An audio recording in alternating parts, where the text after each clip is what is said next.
নির্বাচন কমিশনের নিয়োগ আইন পরিবর্তন করাই মূল লক্ষ্য বলছেন কমিশন প্রধান। মতামত নিয়ে সংস্কার প্রস্তাব। দুদিনের সফরে কাল দিল্লি হয়ে ঢাকা আসছেন ডোনাল্ড লু। গুরুত্ব পাবে দ্বিপাক্ষিক অর্থনৈতিক সহযোগিতা। পরিকল্পিতভাবে ঐক্য বিনষ্টের চেষ্টা চলছে অভিযোগ বিএনপির। সমালোচনায় সংযত হতে বৈষম্য বিরোধীদের প্রতি আহ্বান। এবং পাহাড় ধসের আলাদা ঘটনায় প্রাণ গেল 6 জনের, সরিয়ে নেওয়া হয়েছে ঝুঁকিপূর্ণ বসবাসকারীদের।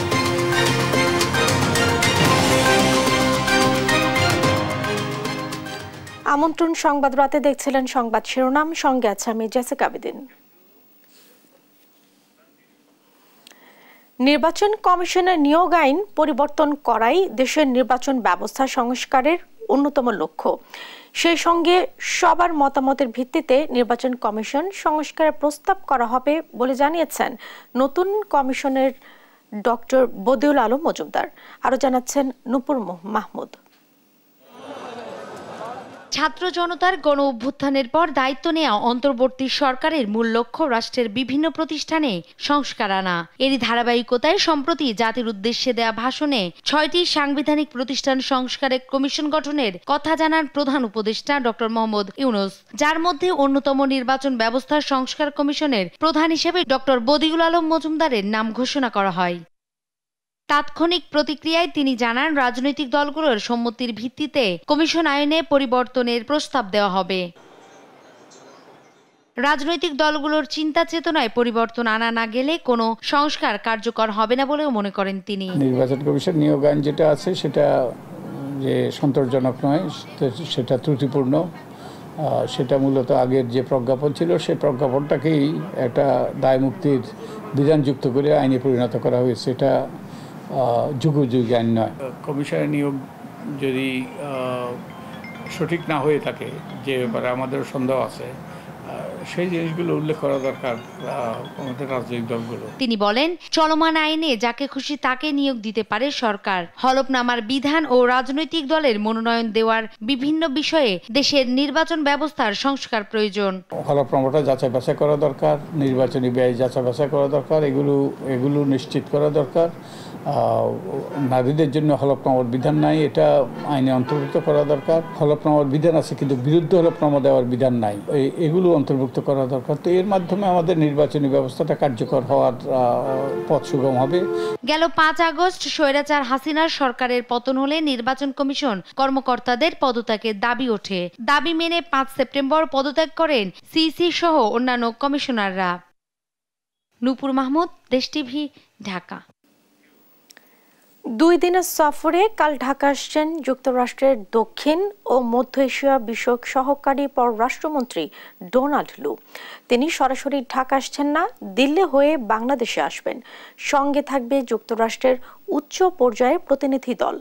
জানা যায়, এ সফরে ঢাকার সঙ্গে সম্পর্ক জোরদারে গুরুত্ব দেবে ওয়াশিংটন। তারা চাচ্ছে সব বাধা পেরিয়ে বাংলাদেশ যেন ঘুরে দাঁড়ায়। সংকট উত্তরণে কি করা যায় এ নিয়ে আলোচনা হবে দুপক্ষের। হতে পারে দীর্ঘমেয়াদী চুক্তি।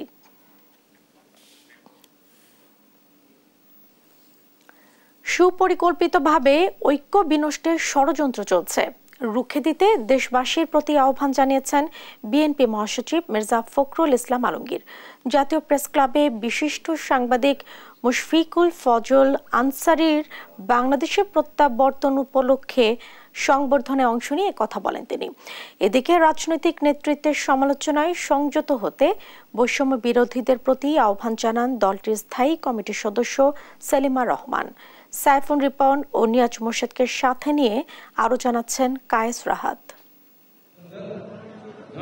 বিশিষ্ট সাংবাদিক মুশফিকুল ফজল আনসারীর বাংলাদেশে প্রত্যাবর্তন উপলক্ষে জাতীয় প্রেস ক্লাবে সংবর্ধনার আয়োজন করে বিভিন্ন সাংবাদিক সংগঠন। প্রায় 10 বছর পর দেশে ফেরায় তাকে ফুলেল শুভেচ্ছা জানান সাংবাদিক সহ বিভিন্ন রাজনৈতিক দলের নেতাকর্মীরা। সংবর্ধনায় অংশ নিয়ে ছাত্র জনতার বিপ্লবের মধ্য দিয়ে যে বিজয় অর্জিত হয়েছে তা ধরে রাখতে দেশবাসীর প্রতি আহ্বান জানান বিএনপি মহাসচিব মির্জা ফখরুল ইসলাম আলমগীর। ছাত্র জনতার যে একটা অভূতপূর্ব গণ অভ্যুত্থান, সেই গণ অভ্যুত্থানের মধ্য দিয়ে কিন্তু এই বিজয় তখনই আপনার সুসংগত হবে যদি আমরা এটাকে ধরে রাখতে পারি।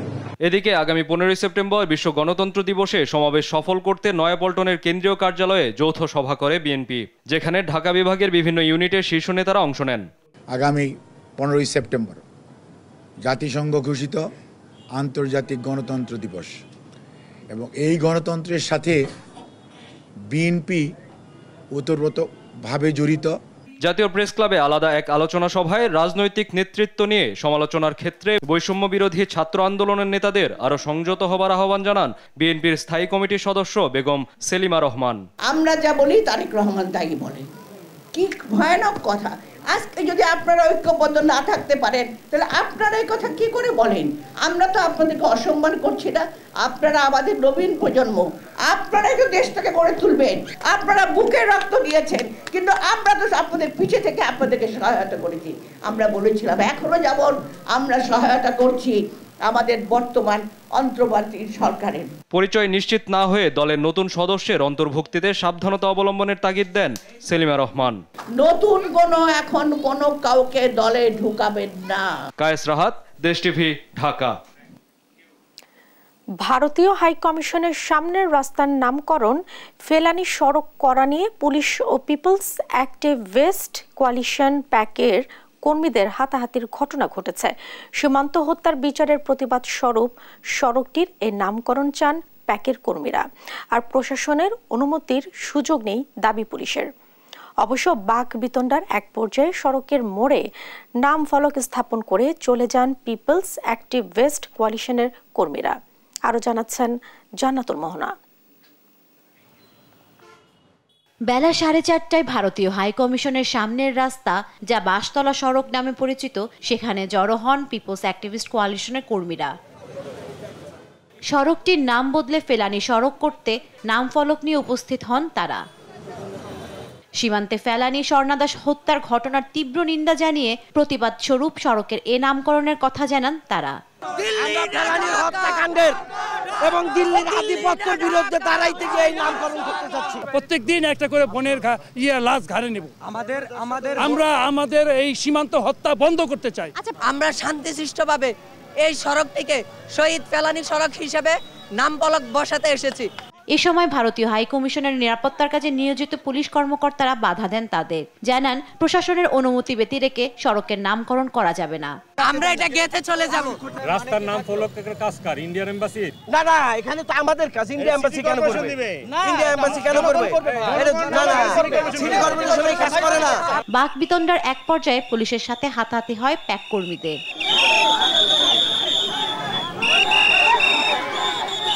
পরিস্থিতি সামাল দিতে সেনাবাহিনীর কর্মকর্তারাও উপস্থিত হন সেখানে।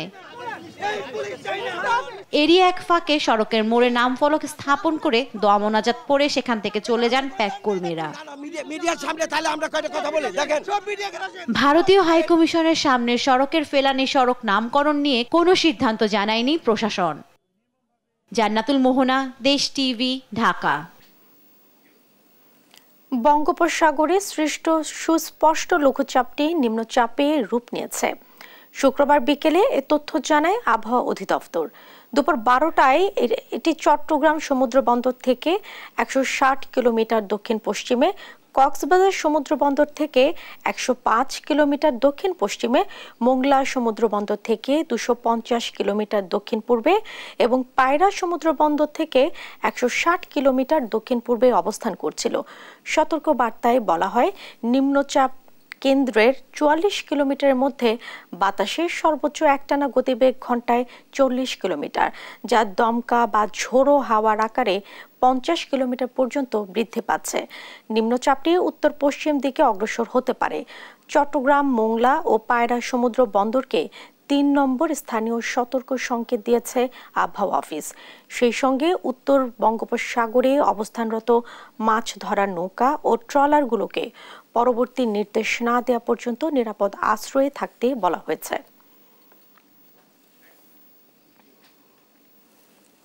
কক্সবাজারে আলাদা পাহাড় ধসের ঘটনায় 6 জনের মৃত্যু হয়েছে। সদরের ঝিলংজায় একই পরিবারের এক মা ও তার 2 শিশু কন্যা প্রাণ হারায়। অন্যদিকে উখিয়ার রোহিঙ্গা ক্যাম্পে একই পরিবারে 3 ভাইয়ের মৃত্যু হয়েছে। বৃহস্পতিবার মধ্যরাতে ভারী বর্ষণে পাহাড় ধসে তাদের মৃত্যু হয়। কক্সবাজার থেকে সহকর্মী সৌরভ দেবের পাঠানো তথ্যচিত্রে টুম্পা আফরোজের দেশ রিপোর্ট। কক্সবাজারে দুটি পৃথক পাহাড় ধসের ঘটনায় 6 জনের মৃত্যু হয়েছে। একটি কক্সবাজার সদরের ঝিলংজায় এবং অন্যটি উখিয়ার 14 নম্বর রোহিঙ্গা ক্যাম্পে।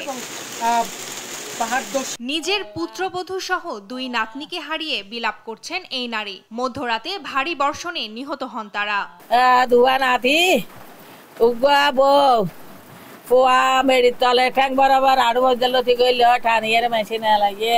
নিহতরা হলেন দক্ষিণ ডিককুলের মিজানুর রহমানের স্ত্রী আখিমণি ও তার 2 শিশুকন্যা মিহা জান্নাত নাইমা ও লতিফা ইসলাম। স্থানীয়রা জানান, বৃহস্পতিবার বিকেল থেকে শুরু হওয়া টানা বৃষ্টিতে রাত 3টার দিকে মিজানের বাড়ির উপর পাহাড় ধসে পড়ে। বিকট শব্দ শুনতে পেয়ে স্থানীয়রা সেখানে গিয়ে দেখেন মিজানের পরিবার মাটি চাপা পড়েছে। তাৎক্ষণিকভাবে মিজানকে জীবিত উদ্ধার করা গেলেও তার স্ত্রী ও 2 শিশু মেয়ের মরদেহ উদ্ধার করা হয়। আমরা একটা আওয়াজ শুনতে পাই, তখন আমরা ঘুমন্ত ছিলাম। এলাকার মানুষ যখন চেঁচামেচি করে তখন আমরা ছুটে আসি। মিজানের ওয়াইফ এবং ওর 2টা বাচ্চা নিয়ে ওরা মাটির নিচে চাপা পড়ছিল। আর ভাই মিজান এবং আর মত ভাই এটা রারা ঠানিয়ে উদ্ধার করছি, বাকি 3 পাহাড়ের ভিতর থাকি মেডির নিচে থাকি। এদিকে শুক্রবার সকালে উখিয়ার 14 নম্বর হাকিমপাড়া রোহিঙ্গা ক্যাম্পে পাহাড় ধসে 3টি ঘর বিধ্বস্ত হয়েছে। এতে একই পরিবারের 3 জন নিহত হয়েছেন। নিহতরা হলেন 14 নম্বর রোহিঙ্গা ক্যাম্পের 2 ব্লকের কবির আহমেদের ছেলে আব্দুর রহিম, আব্দুল হাফেজ ও আব্দুল ওয়াহেদ। আবহাওয়া অফিস জানিয়েছে, শুক্রবার সকাল 9টা পর্যন্ত 24 ঘন্টায় 401 মিলিমিটার বৃষ্টিপাত রেকর্ড করা হয়েছে। নিউজ ডেস্ক, দেশ টিভি। গেল 5 আগস্ট ঢাকার আশুলিয়ায় হত্যার পর মৃতদেহ আগুনে পুড়িয়ে দেওয়ার ঘটনায় ইন্সপেক্টর আরাফাতকে গ্রেফতার করেছে র্যাব।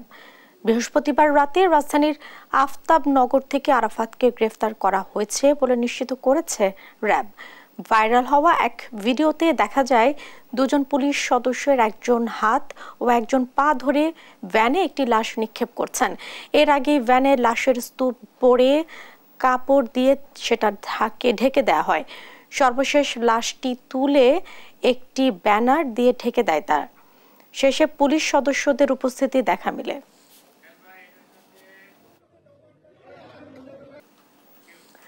নির্যাতন, টেন্ডারবাজি ও অনলাইন জুয়ার গডফাদার সাবেক জনপ্রশাসন মন্ত্রী ফরহাদ হোসেন স্ত্রী মোনালিসাকে নিয়ে মেহেরপুরে গড়েছেন ত্রাসের রাজত্ব।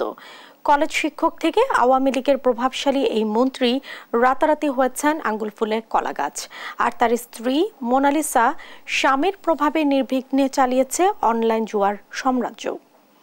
মিলেমিশে কামিয়েছেন হাজার কোটি টাকা। বিস্তারিত জানাচ্ছেন নাহিদ হাসান তিতাস। 2014 সালে মেহেরপুর 1 আসনে স্বৈরাচার শেখ হাসিনা সরকারের এমপি নির্বাচিত হন কলেজ শিক্ষক ফরহাদ হোসেন। এরপর হন জনপ্রশাসন মন্ত্রণালয়ের প্রতিমন্ত্রী, পরে হন পূর্ণাঙ্গ মন্ত্রী।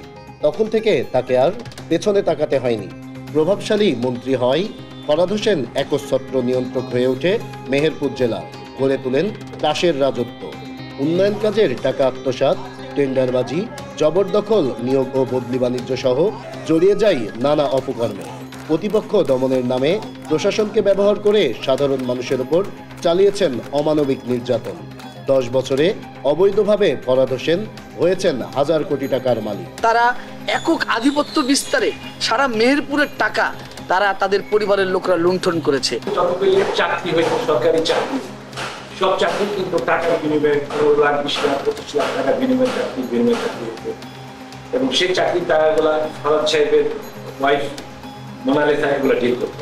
কলেজ শিক্ষক ফরহাদ হোসেন স্বৈরাচার শেখ হাসিনা সরকারের মন্ত্রী হওয়ার পর তার স্ত্রী মোনালিসা ও ছোট ভাই মৃদুল পেয়ে যায় আলাদিনের চেরাগ। রাতারাতি ফুলে ফেপে হয়ে যায় তাল গাছ।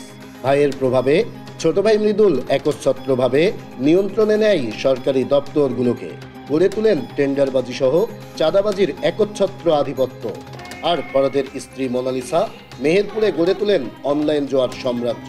আমি জনপ্রশাসন মন্ত্রীর ছোট ভাই শহীদ সরফরাজ মৃদুলের সাথে যৌথভাবে ঠিকাদারি বিজনেস শুরু করি। 2021 সালে সেপারেট হয়ে যায় এবং আমার প্রাপ্য টাকার দাবির এক পরিপ্রেক্ষিতে একটা সালিশ মাধ্যমে আমাকে 1,80,00,000 টাকার সে একটা চেক দেয়। চেকটা ব্যাংকে জমা দিই এবং চেকটা ডিজনার হয়। 5 তারিখের আগ পর্যন্ত পুলিশ আমাকে সারা দিন রাত আমাকে নির্যাতন করতো। আমার বাড়ির লোকজন, আমার ওয়াইফকেও বিভিন্নভাবে হুমকি ধুমকি দেওয়া হতো। আজকে আমাদের মেহেরপুরের ইয়ং জেনারেশন পুরো ধ্বংসের মূল কারিগর হলো আমার দুদুল সাহেবের স্ত্রী। হ্যাঁ, এখানে কোটি কোটি টাকার ওই ক্যাসিনো ব্যবসার উনি, এটা সাধারণ জনগণ সবাই এটা অবগত। গত 5 আগস্ট ছাত্র জনতার গণ আন্দোলনে স্বৈরাচার শেখ হাসিনা সরকার পতনের পর আত্মগোপনে চলে যায় সাবেক মন্ত্রী ফরহাদ হোসেন ও তার পরিবার। নাহিদ হাসান তিতাস, দেশ টিভি। ছাত্র জনতার গণবিপ্লবে সংগঠিত গণহত্যার বিচার, দুর্নীতিবাজদের গ্রেফতার, তাদের অবৈধ সম্পদ বাজেয়াপ্ত সহ নির্বাচনে অযোগ্য ঘোষণা করা সহ বিভিন্ন দাবিতে গণসমাবেশ করেছে ইসলামী আন্দোলন বাংলাদেশ। শুক্রবার বিকেলে রাজধানীর কারওয়ান বাজারে গণসমাবেশে অংশ নিয়ে ইসলামী আন্দোলন বাংলাদেশের সিনিয়র যুগ্ম মহাসচিব মাওলানা গাজী আতাউর রহমান বলেন, পতিত ফ্যাসিবাদী শক্তিকে আর মাথা তুলে দাঁড়াতে দেওয়া হবে না। পাশাপাশি তিনি আগামী জাতীয় সংসদ নির্বাচনে সংখ্যানুপাতিক পিআর পদ্ধতির প্রত্যাবর্তনের জন্য সংশ্লিষ্টদের প্রতি আহ্বান জানান। এছাড়াও ইসলামী আন্দোলন বাংলাদেশ ঢাকা মহানগর উত্তরে মোহাম্মদপুর, দারুসালাম, শেরেবাংলা নগর, রামপুরা, উত্তরা, পূর্ব থানার শাখা সমূহে গণসমাবেশ অনুষ্ঠিত হয়।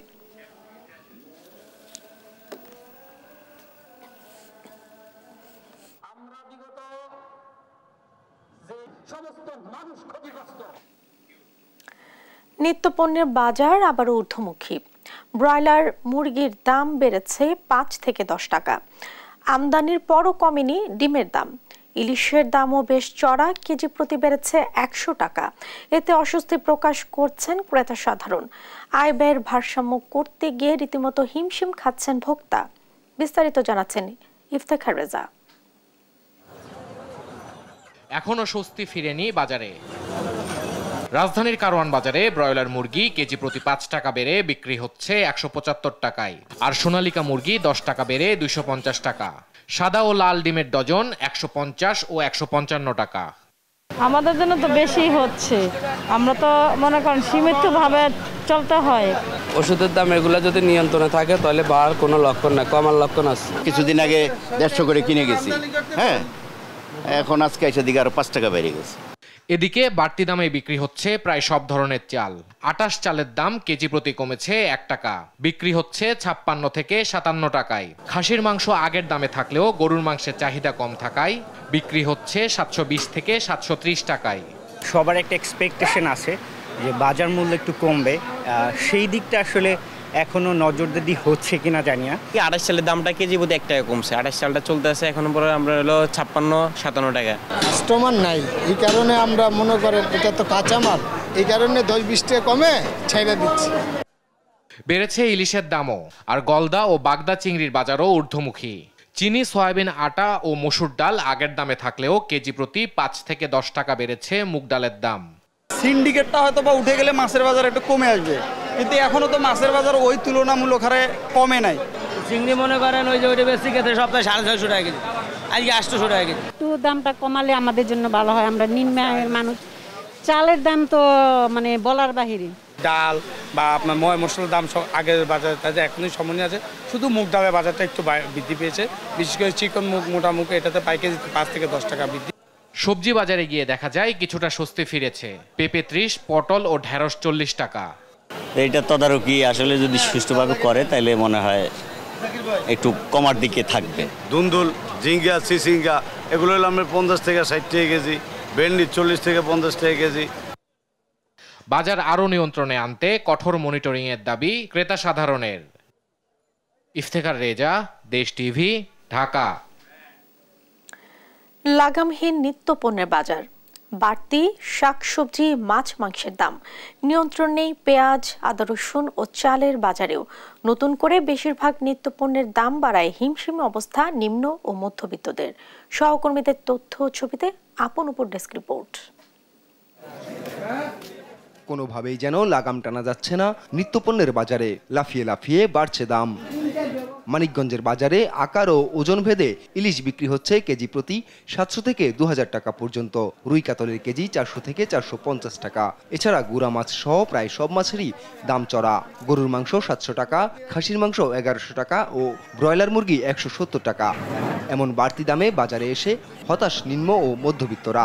আপনার 1 কেজিটা 1600 টাকা কেজি ব্যস্ত আছে, 800 টাকা 1400 টাকা কেজি ব্যস্ত আছে, হাফ কেজিটা 1100, 3 কেজি 850 900। তুলনামূলক দামে একটু বেশি, আমার বেচা কিনে একটু কষ্ট হচ্ছে। যে সিন্ডিকেট করে উঠছে সেটা এখন ভাঙতে পারিনি আমরা, যার ফলে যে কোনো দোকানে যাবেন একই দাম। আপনি মাছের বাজারে যান সবার দোকানে দেখে একই দাম বলতেছে, একই জাতের মাছ। আপনি গোস্তের দোকানে যান ওখান থেকে একই দাম বলতেছে। এই সিন্ডিকেট ভাঙার আগ পর্যন্ত আমাদের দেশে স্বস্তি আসবে না। অন্য জেলার মতো পঞ্চগড়েও অস্থির চালের বাজার। 20 দিনের ব্যবধানে মোটা চালে 6 টাকা বেড়ে বিক্রি হচ্ছে 56 থেকে 58 টাকায়। ক্রেতারা বলছেন শিগগিরই বাজার নিয়ন্ত্রণে না এলে নিম্নবিত্তের ভোগান্তি আরও বাড়বে। ভোলায় সপ্তাহ ব্যবধানে বেড়েছে আদা, গাজর, পেঁয়াজ ও রসুনের দাম। 100 টাকার পেঁয়াজ 110 টাকা, 240 টাকার আদা বিক্রি হচ্ছে 280 টাকায়, আর রসুন বিক্রি হচ্ছে 240 টাকায়। ক্রেতাদের দাবি সিন্ডিকেট ভেঙে নিয়ন্ত্রণে আনা হোক দাম। তরকারির দাম বাড়তি, অহন কোনো কমতি নাই। কি করব, আমরা গরিবরা কি এত দাম দিয়ে জিনিস খেতে পারি? বাজার করতে আসছি দেখি সবকিছু বেশি দাম, কম দাম না। কম হইলে একটু ভালো হইতো।